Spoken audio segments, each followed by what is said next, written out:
love the names on this team. They have Sixto Sanchez, and they have my favorite name probably in baseball right now, Jazz Chisholm.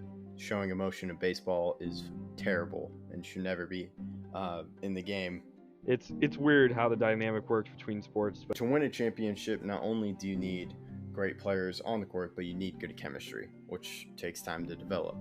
Justin Fields is a all-time talent. Corey Perry will give some veteran presence to the Canadians. I feel like Luka will take that next step, and if he can get a three ball consistently around 35%, I feel like they could become a contender. We can make jokes about you not being in the Super Bowl for 20-something years, but... What's up, everyone? This is Justin Goldman from the Goalie Guild and Lift the Mask, and you're listening to Outsiders Opinions with Austin and Kevin. What's up, y'all? Welcome to our NBA Opinions of the Week. I'm Kevin, and I'm joined by the man that came up with this fun pun title, Austin.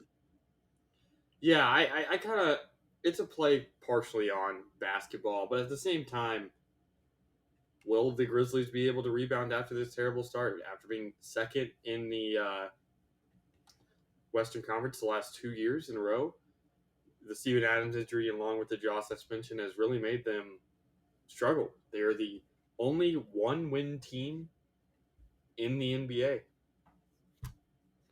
Yeah. It's a good question. I feel yes. I think the Western, I feel standings can fluctuate very high. Like halfway through the year, the Pelicans were near the top and then they fell out of it.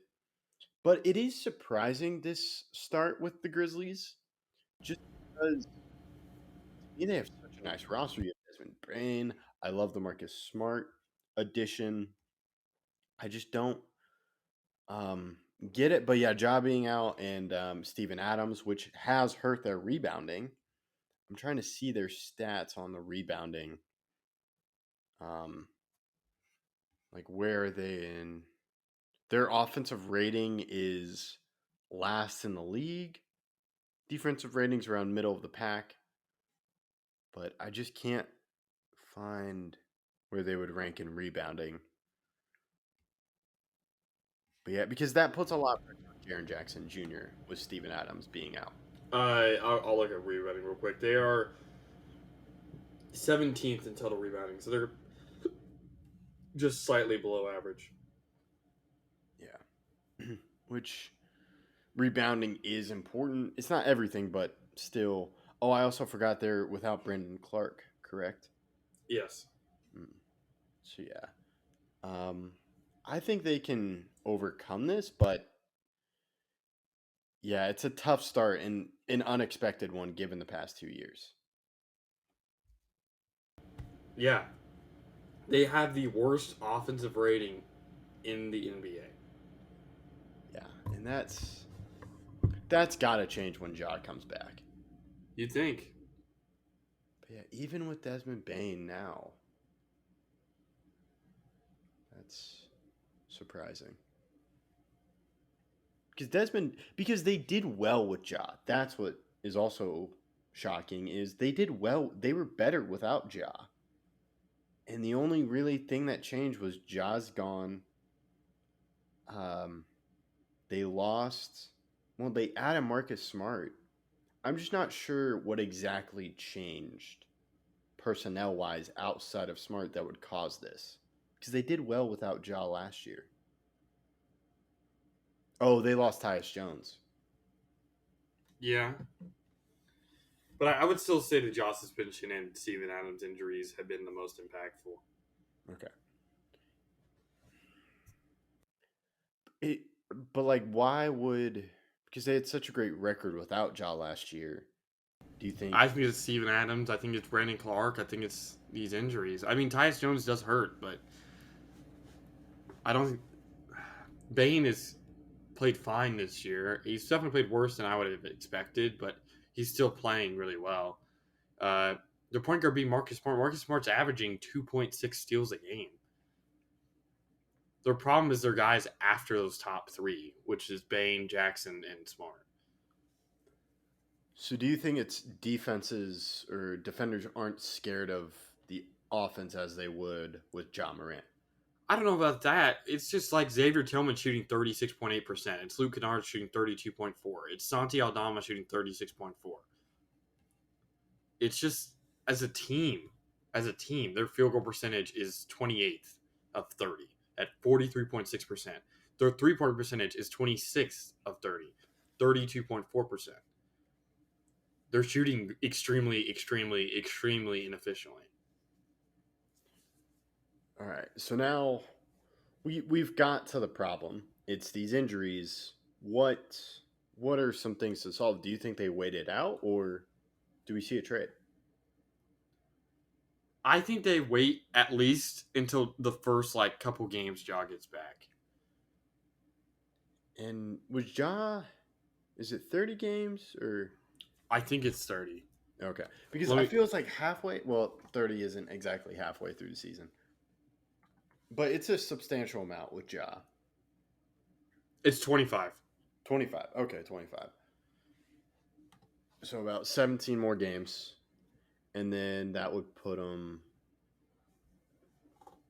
as 25. I'm not sure. That's around December, right? That's that may be January. Oh, maybe January. So it's closer to the trade deadline. It'll be close, but you'd have time. You'd have time. Okay. So they could be one of the first teams to go make a trade at the trade deadline. 17 games from right now. Yeah, that'd be December. It'd be December. Okay, it'd be December. Late December. We're talking like Christmas. Okay. All right. And I was just wondering if I'm like, okay, then it would be around the trade deadline where they could start making moves. And they need to see how this team looks with him. Okay. Got it. Yeah, and then I feel you can make, especially now, yeah, you can get in basically. I'm not worried about their playoff hopes of just making it to the playoffs because it's pretty easy to make the playoffs in the NBA. Yeah, especially with the play-in. As long as you get into the play-in, you're fine.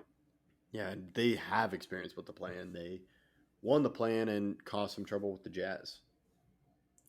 Yeah, but we'll go to the actual question. Do you think they rebound? Do you think they turn it around when Ja comes back, or is this a inherent issue that the Grizzlies have that goes a little bit deeper than surface level stuff? I'm gonna say they rebound. I just feel they have to get it done. Given their track record, I expect them to fall off. Last year they didn't, and I just really love the addition of Marcus Smart. And so when Ja comes back, then that could change things. That probably alleviates pressure off Desmond Bane and allows him to thrive. So, yeah, I'm going to say they rebound. I'll agree with you. It's just we've seen it happen too many times with the Grizzlies for me to doubt it. I only start doubting it if they lose a couple. Even if they lost the first couple games with Ja, I'd be okay because Ja would be rusty after being off for 25 games. But if we're into January and they're still struggling, red flags. Yes. And we'll revisit this. Yeah, well, yeah, I definitely would like to revisit this, and I'm not too worried because nothing substantial has changed. This isn't like when the Mavericks traded for Kyrie Irving or someone else made a big trade. They did one small trade, and they're just without their star player. So I don't think it's time to panic. I agree. Yep. Let us know what you think. Do you think they will be able to rebound from this loss or just rebound in general? We appreciate you listening, and thank you for listening to Outsiders Opinions.